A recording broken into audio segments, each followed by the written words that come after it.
Shakespeare's Sonnet 60, presented to you by Lucas Morrison.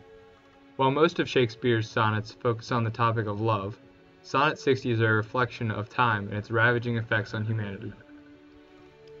The first quatrain reads, "Like as the waves make towards the pebbled shore, so do our minutes hasten to their end, each changing place with that which goes before.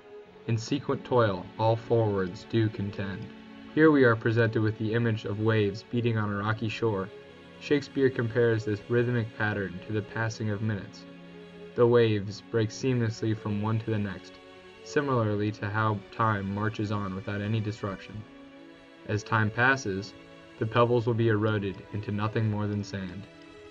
Moving on to the next quatrain, Shakespeare writes, "Nativity, once in the main of light, crawls to maturity, wherewith being crowned, crooked ellipses 'gainst his glory fight, and time, that gave doth now his gift confound." This is Shakespeare comparing life to the path of the sun across the sky. Nativity refers to being young, and while still in its adolescence, the sun grows over the horizon. The sun then matures and moves to its highest point. Next, the crooked ellipses undo all of the sun's progress, and it disappears. Time, the very thing which has allowed the sun to grow and flourish, is also the reason for its inevitable passing. In the third quatrain, time is presented to us as a ravaging monster.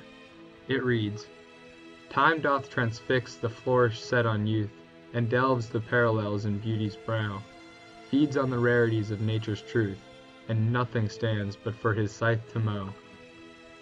First, this beast destroys the wonder of youthful beauty. Next, it digs trenches into the forehead of a beautiful being. Finally, the beast feeds on the marvels of nature. It seems that nothing can stand up to this monster's destruction. So far, Shakespeare has presented us with three metaphors, each of these being a different depiction of how time will eventually end all life. It seems that time is an unstoppable force to which humanity and all of life will inevitably fall to.